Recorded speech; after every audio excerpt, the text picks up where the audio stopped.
नमस्कार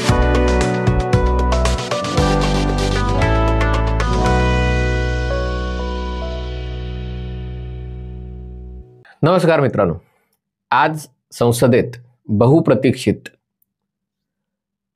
वक्फ कायद्याच्या बद्दलचं सुधारणा विधेयक सादर करण्यात आलं। यात 44 सुधारणा सुचवण्यात आलेल्या आहेत आणि हे विधेयक सादर केल्यामुळे इंडिया आघाडीच्या आणि अन्य विरोधी पक्षांच्या बऱ्याचशा नेत्यांना इतक्या मिरच्या झुंबल्या की अत्यंत संतप्तपणे त्यांनी या विधेयकाचा विरोध करायला सुरुवात केली। त्यात महाराष्ट्राच्या संसद रत्न खासदार सुप्रियाताई सुळेही होत्या, त्यांच्या बेस्टी म्हणून ओळखल्या जाणाऱ्या कन्नीमुळी त्याही होत्या। याच्याशिवायही असादुद्दीन ओवैसी असतील किंवा अन्य खासदार असतील ज्यांनी या विधेयकाचा विरोध केला। पण खरंच सांगू मित्रांनो, मला वाटलं होतं की या विधेयकाच्या रूपाने मोदी सरकार सणसडीत कानफटात मारेल, पण प्रत्यक्षात मात्र त्यांनी गालगुच्चा घेतला म्हणजे फार काही लाड केले अशातला भाग नाही, पण विरोधकांचं शस्त्र विरोधकांवर कसं चालवायचं याचा उत्तम नमुना आजच्या विधेयकात जेव्हा किरण रिजिजू भाषण करत होते तेव्हा समोर आला। तुम्हाला प्रश्न पडला असेल की नेमकं काय प्रकरण आहे? प्रकरण असं आहे की देशातल्या 8,70,000 प्रॉपर्टीज वक्फ बोर्डाच्या अंडर येतात। त्याच्यामध्ये 9,40,000 एकर जमीन सहभागी। 9,40,000 एकर जमीन म्हणजे बघा, विरोध का केला कळलं का आता? इथे मुसलमानांच्या प्रेमापेक्षा जमिनीचं प्रेम कदाचित जास्त महत्वाचं आहे, पण त्याच्याबद्दल मी नंतर बोलीनच। आणि असं म्हटलं जातं की या जमिनींची किंमत 1,00,000 कोटी रुपयांच्याहून जास्त आहे आणि याबाबत सुधारणांबद्दल बोलतो, पण सगळ्यात महत्त्वाचा मुद्दा किरण रिजिजू यांनी संसदेत मांडला तो म्हणजे सच्चर आयोगाच्या अहवालात। सच्चर आयोग कोणी स्थापन केला होता? UPA सरकारने। कशासाठी स्थापन केला होता? की देशातल्या मुसलमानांची परिस्थिती एवढी वाईट का आहे? म्हणजे बघा, तुम्हीच विचार करा, देशातल्या मुसलमानांच्या भल्यासाठी 9,40,000 एकर जमीन कोणीतरी दान केलेली आहे। या जमिनीचं मूल्य 1,00,000 कोटी रुपयांपेक्षा जास्त आहे आणि ज्या जमिनीचं मूल्य बाजारभाव 1,00,000 कोटी रुपयांपेक्षा जास्त असतं, त्यातनं भाड्यापोटी किंवा अन्य गोष्टींपोटी उत्पन्न किती मिळायला पाहिजे? म्हणजे साधारणतः ज्या घराची किंमत 1.5-2 कोटी रुपये असते, त्याचं वर्षभराचं भाडं साधारणतः आपल्याकडे म्हणजे 5-6 लाख रुपये सहज मिळतं आणि त्यामुळे 1,00,000 कोटी रुपये बाजारभाव असलेल्या 1,20,000 कोटी म्हणजे त्याचं उत्पन्न काहीतरी 1,000 कोटी मिळायला पाहिजे। ते उत्पन्न मिळतं अवघं 163 कोटी रुपये। आणि हे भाजप म्हणत नाहीये, हे किरण रिजिजू म्हणत नाहीये, हे सच्चर आयोगाचा अहवाल म्हणतोय। याचा अर्थ वक्फ बोर्डाच्या वेगवेगळ्या म्हणजे 32 वक्फ बोर्ड आहेत देशात, त्याचे पदाधिकारी आणि त्याच्यात गुंतलेले राजकीय नेते ज्यांना मुसलमानांपेक्षा जमिनींचं प्रेम जास्त आहे। आता जमिनींचं प्रेम कोणाला आहे हे मी तुम्हाला सांगायची गरज नाही, महाराष्ट्रात कोणाला जमिनींचं प्रेम आहे? तर ते मुसलमान समाजाला उल्लू बनवत आलेले आहेत। ज्या जमिनींचा किंवा त्याच्यातनं मिळणाऱ्या भाड्याचा उत्पन्नाचा वापर मुसलमानांच्याच शिक्षणासाठी, मुसलमानांच्याच आरोग्यासाठी, मुसलमानांच्याच कल्याणासाठी करता आला असता, त्यातनं मिळतात किती? अवघे 163 कोटी रुपये। कदाचित आत्ताचा आकडा बदललेला असेल, हा सच्चर आयोगाचा 2005 सालचा आकडा आहे, म्हणजे 2005 साली 163 कोटी मिळत होते, आता किती मिळतात माहिती नाही, पण 2005 साली काही 1,000 कोटी दरवर्षी मिळायला हवे होते, मिळत होते 163 कोटी। म्हणजे बाकीचे पैसे कोणाच्या घशात कोणाच्या खिशात जातात याचा शोध लावावा अशी भूमिका तेव्हा राजेंद्र सच्चर यांनी घेतली होती, पण तो शोध लावायच्या ऐवजी मुसलमानांचं खरंच भलं करण्यासाठी जर काही करायचं असतं तर तेव्हा हे करता आलं असतं. पण तेव्हा मात्र युपीए सरकारने काय केलं? डॉक्टर मनमोहन सिंग सरकारने सांगितलं की, मनमोहन सिंग यांनी स्वतःच सांगितलं की या देशाच्या संपत्तीवर सगळ्यात पहिले अधिकार मुसलमानांचा आहे. आणि जे मनमोहन सिंग यांनी केलं नाही ते आज संसद रत्न सुप्रियाताई सुळे यांनी केलं. म्हणजे त्यांनी तर काय केलं बघा, बांगलादेशमध्ये अल्पसंख्याकांवर किती अन्याय होत आहेत. आता बांगलादेशात अल्पसंख्याकांवर अन्याय होत आहेत म्हणून आपण आपल्या अल्पसंख्याकांचा गालगुच्चा घेतला पाहिजे असं त्यांचं म्हणणं आहे, की जगाला दाखवलं पाहिजे खरा तो एकची धर्म जगाला प्रेम अर्पावे. म्हणजे आपण अल्पसंख्याकांना प्रेम अर्पावे आणि बांगलादेशमध्ये दाखवून द्यावं की तुम्ही हिंदूंची घरं जाळाल, तुम्ही हिंदूंना देशाबाहेर हाकलाल, पण आम्ही आमच्या अल्पसंख्याकांवर खूप खूप खूप प्रेम करू. किती चांगला संदेश सुप्रियाताई सुळेंनी आज संसदेत सांगितला आणि लोकांचे डोळे उघडले. पण आता याच्यामध्ये खरंच मुसलमानांचं भलं करण्याची इच्छा होती का या जमिनी वक्फ बोर्डाच्या हातातनं निघून जातील याची चिंता होती? ते आता शोधायला पाहिजे. पण या नवीन सुधारित विधेयकात काय होणार आहे? पहिली गोष्ट होणार आहे की आतापर्यंत हे जे 32 वक्फ बोर्ड आहेत त्याच्यातले फक्त 2 वक्फ बोर्ड उत्तर प्रदेश आणि बिहारमध्ये शिया लोकांसाठी होते. इस्लाममध्ये फक्त काही सुन्नी आणि शिया असे 2च विभागणी नाहीये. त्याच्यामध्ये दाऊदी बोहराही आहेत, अहमदियाही आहेत, आगाखानी आहेत. आणि खरं बघायला गेलं तर बोहरा आणि आगाखानी मुसलमान सगळ्यात जास्त श्रीमंत आहेत. खरोखर म्हणजे बोहरा लोकांची जर संपत्ती बघायला गेली तर गुजराती, मारवाडी, जैन लोकांपेक्षा जास्त, म्हणजे त्याची तुलना करणारी, कारण बोहरा लोक हे मुख्यतः गुजरातचेच आहेत. आणि त्यामुळे ज्यांच्याकडे सगळ्यात जास्त संपत्ती आहे त्यांना या वक्फ बोर्डात काही स्थानच नव्हतं.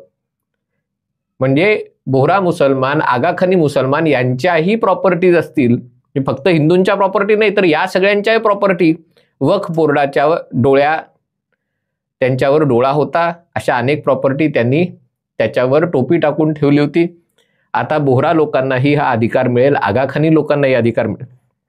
दुसरी गोष्ट होती या वक्फ बोर्डामध्ये महिलांचा समावेशच नव्हता. जे मुस्लिम महिला असतील तर त्यांना याच्यात स्थान मिळायला हवं, पण महिलांना स्थान नाही आणि त्यामुळे महिलांना स्थान देण्याचं ठरवलं. त्याच्यामध्ये संसद सदस्यांनाही स्थान द्यायचं ठरवलं जे मुस्लिम असतीलच असं नाही. त्यांच्यामुळे तर अनेकांच्या पोटात दुखायला लागलं. कनिमोळी मॅडम तर म्हणायला लागल्या की तुम्ही हिंदू देवस्थानांच्या व्यवस्थापनावर, त्या धर्मावर श्रद्धा नसलेल्यांना बसवाल का हो? तुम्हीच तर बसलात सगळेजण तामिळनाडूमध्ये. तुम्ही स्वतःला नास्तिक घोषित करता. तुमची हिंदू धर्मावर, सनातन परंपरांवर, धर्मावर श्रद्धाच नाही, पण तुम्ही तामिळनाडूमधल्या अनेक मंदिरांवर आणि हजारो वर्षाचा इतिहास असणाऱ्या मंदिरांवर भुजंगासारखे बसलायत आणि त्या मंदिरांचा विकास करत नाही, तिथे धड काही व्यवस्था करत नाही, कारण तुमचा हिंदू द्वेष. आणि मुद्दा असा आहे की इथे विषय मंदिरांचा नाहीये की गुरुद्वारांवर कोणी गैर शीख व्यक्ती बसेल का, पारशी अग्यारींवर कोणी गैर पारशी व्यक्ती बसेल का. इथे वक्फच्या नावावर गावाच्या गावं त्याच्यावर दावा सांगितला जातोय. शेकडो एकर जमिनींवर दावा सांगितला जातोय. त्या जमिनींचे मालक हिंदू आहेत, कदाचित ख्रिस्ती असतील, कदाचित शीख असतील. त्या जमिनींवर मंदिरं आहेत, गुरुद्वारा आहेत, चर्चेस आहेत. म्हणजे तिथे तुम्ही वक्फच्या नावावर मंदिरं, गुरुद्वारा, चर्चेस याच्यावर सगळ्यावर डल्ला मारणार, त्याच्यावर तुम्ही टोपी टाकून ठेवणार आणि म्हणणार की हिंदू देवस्थानांचा, म्हणजे तुम्ही हिंदू देवस्थानांची आणि वक्फ प्रॉपर्टीची तुलना कशी करू शकता? तिसरा मुद्दा याच्यामध्ये करण्यासारखा आहे, महत्वाचा आहे, म्हणजे तो म्हणजे जिल्हाधिकाऱ्याला याच्यामध्ये आर्बिट्रेटर म्हणजे मध्यस्थ म्हणून त्याची नेमणूक करण्यात आलेली आहे. कारण याच्यामध्ये काय व्हायचं, 2013 साली म्हणजे खरा वक्फ कायदा 54-55 साली बनवलेला होता. त्याच्यानंतर 95 साली आणि 2013 साली या वक्फ बोर्डला एवढे अमर्याद अधिकार देण्यात आले की वक्फ बोर्ड जे ट्रायब्युनल आहे, लवाद आहे, तो लवाद कुठलीही जमीन काहीतरी पुराव्या की हा असा असा आम्हाला करार मिळाला, वक्फनामा मिळाला, याच्या नावावर तो ती जमीन वक्फची आहे असं घोषित करू शकतो. त्यांनी घोषित केली म्हणजे तुमची जमीन, समजा वक्फ बोर्डनी उद्या सांगितलं की आमच्याकडे 17व्या शतकातला पुरावा आहे की ही जमीन कोणीतरी मुस्लिम व्यक्तींनी धर्मासाठी, अल्लासाठी दिली होती, सेवेसाठी दिली होती, आणि त्याच्यावर तुमचं जरी घर असलं, 3 पिढ्यांचं 4 पिढ्यांचं घर असलं, तरी ती जमीन तुमची असू शकत नाही, ते घर तुमचं असू शकत नाही, तुम्ही ते घर विकू शकत नाही. तुम्हाला जर ते घर विकायचं असेल तर एरवी तुम्ही काय कराल, तुम्ही कोर्टात जाल. कारण एका घटनेने सेक्युलर देशामध्ये न्यायालयच हे सगळं करू शकतं. पण इथे काय आहे, तुम्ही कोर्टात जायच्या आधी तुम्हाला या ट्रायब्युनलमध्ये जावं लागेल. त्याच्यामध्ये नेमलेले लोक आहेत ते इस्लामचे स्कॉलर आहेत, म्हणजे ते काही बिगर मुस्लिम नाही आहेत, ते मुसलमान आहेत. आणि त्यामुळे या ट्रायब्युनलचा निकाल लागणार का? नाही लागणार. मग त्या ट्रायब्युनलने निकाल दिल्यावर तुम्ही कोर्टात जाऊ शकता, पण या ट्रायब्युनलचा निकालच नाही लागला तर तोपर्यंत तुम्ही जमिनी विकूच शकत नाही, तुमचं घर विकू शकत नाही. आणि जर वक्फच्या जमिनी आणि प्रॉपर्टीज या सगळ्या गोष्टी, हे सगळं कशासाठी झालं तर स्वातंत्र्यापूर्वी म्हणजे अशा काही धर्मादाय जमिनी होत्या, त्या किती काय होत्या त्याची मोजणी करण्यासाठी हे झालं. मग स्वातंत्र्यानंतर दर काही वर्षांनी या वक्फच्या जमिनी आणि प्रॉपर्टीज वाढायला लागल्या. म्हणजे खरं तर एकदा तुम्ही मोजणी केली असती तर आकडा तिथेच फिक्स झाला असता. म्हणजे आता असं व्हायला लागलं की वक्फच्या नावावर कोणी ही जमिनी, की ही जमीन तेव्हा धर्मादाय कारणासाठी दिली होती आणि त्यामुळे ही जमीन आमची. म्हणजे याला लँड जिहाद असं म्हणतात, तर त्याच्यात चूक नाहीये. दाखवता तुम्ही घटनेच्या 14व्या कलमाच्या अंतर्गत प्रत्येकाला आपल्या धर्माचं पालन करायचा अधिकार आहे. म्हणजे सोयीचं असतं तेव्हा तुम्ही घटनेचा वापर करता, सोयीचं असतं तेव्हा तुम्ही इस्लामचा आधार घेता. हे असं नाही राहू शकत. आणि अशाच जर गोष्टी असतील तर अनेक गावाच्या गावं इनामं दिली होती, त्यांचे मूळ मालक शोधून त्यांना त्या गावं का परत देऊ नयेत? म्हणजे पुण्याच्या आसपास तर किती गाव आहेत, त्याचे मूळ मालक आता अतिशय गरीब अवस्थेत राहतात आणि त्यांच्या नावावर दुसरेच लोक पुण्याच्या जमिनींवर डल्ला मारून बसलेले आहेत. म्हणजे जो न्याय मुसलमानांना मिळायला पाहिजे तो न्याय तेव्हा जी वतनं दिली होती, इनामं दिली होती, त्यांना मिळायला नको. ह्यालाच तर समाजवाद म्हणतात. आणि त्यामुळे याला सगळ्याला जर एका व्यवहार्य आणि पारदर्शक पद्धतीत आणायचं असेल तर त्याच्यामध्ये अनेक बदल करणं आवश्यक आहे. त्याच्यामध्ये संसद सदस्यांचा आणि गैर मुस्लिम संसद सदस्यांचा, त्याच्यावरही किरण रिजिजू यांनी त्यांना चांगलंच खडसावलं. त्यांनी सांगितलं संसद सदस्य काही फक्त हिंदूंचा प्रतिनिधी नसतो. सुप्रिया सुळे जशा मुसलमानांच्याही प्रतिनिधी आहेत, जशा ख्रिश्चनांच्याही प्रतिनिधी आहेत, हिंदूंच्या तर आहेच आहेत. तर मग आपल्या मतदारसंघातील, आपल्या देशातल्या मुसलमानांच्या भल्याची चिंता त्यांना नसेल का? मग उद्या समजा सुप्रियाताईंना त्या वक्फच्या कमिटीवर घेतलं तर कोणी असं म्हणू शकेल का की मुसलमानांना याच्यात काही मिळणार नाही? उलट त्या तर मुसलमानांशी न्यायच करतील याची मला खात्री आहे. किंवा संजय राऊतांना त्याच्यावर घेतलं, ते तर मुसलमानांची मोठा न्याय करतील. कनिमोळीला घेतलं, अखिलेश यादवला घेतलं, तर न्यायच न्याय. मग त्याला विरोध करायचं कारण काय? कारण ह्यांना वाटतं की त्याच्यावर जर संसद सदस्य घ्यायचे तर त्याच्यात अमित शहांना बसवतील, त्याच्यात त्या भाजपाचे जे बिहारमधले आणि उत्तर प्रदेशमधले खासदार आहेत, गिरिराज सिंग वगैरे, त्यांना बसवतील. आता शेवटी तेही त्यांच्या मतदारसंघातल्या मुसलमानांचे प्रतिनिधी आहेच आहेत.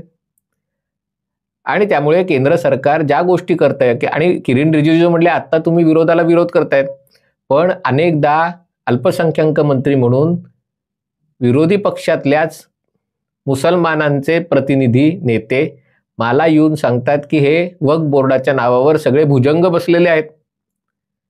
म्हणजे जरी माझ्या पक्षाची सत्ता असेल बंगालमध्ये किंवा कर्नाटकमध्ये किंवा तेलंगणामध्ये, तर या वक्फ बोर्डाच्या नावाने जो कारभार चाललाय तो सगळा हाडेलहप्पीचा कारभार चालू आहे.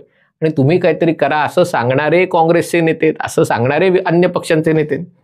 आणि त्यामुळे अशा प्रकारचे बदल करणं हे घटनेच्या चौकटीत असल्यामुळे ते करणं आवश्यक आहे. आता ते जेव्हा बदल मंजूर होतील, या कायद्यात सुधारणा होतील, तेव्हा खूप मोठा बदल घडेल. कारण मुसलमानांच्या जमिनी म्हणून त्याच्यावर जे लोक बसलेले आहेत आणि त्याच्यातनं हजारो कोटी रुपयांचा महसूल मिळणं अपेक्षित असताना आणि तो मुसलमानांच्याच भल्यासाठी खर्च होणं अपेक्षित असताना हा पैसा कुठे जातो, कोणाच्या खिशात जातो ठीक आहे, भ्रष्टाचार झाला तरी एक वेळ समजू शकतो, पण जर देशद्रोही गोष्टींसाठी जर तो वापरला जात असेल तर या गोष्टी लोकांसमोर येणं अतिशय आवश्यक आहे. केंद्र सरकारने त्यामुळे जो सुधारणा कायदा किंवा ज्या सुधारणा सुचवलेल्या आहेत त्याचं मी मनपूर्वक स्वागत करत आहे. हा व्हिडिओ आपल्याला आवडला असेल तर कृपया लाईक करा, शेअर करा आणि हे चॅनल सबस्क्राईब करा, एवढीच विनंती आहे. तुर्तास इथेच थांबतो. पाहत रहा MH48.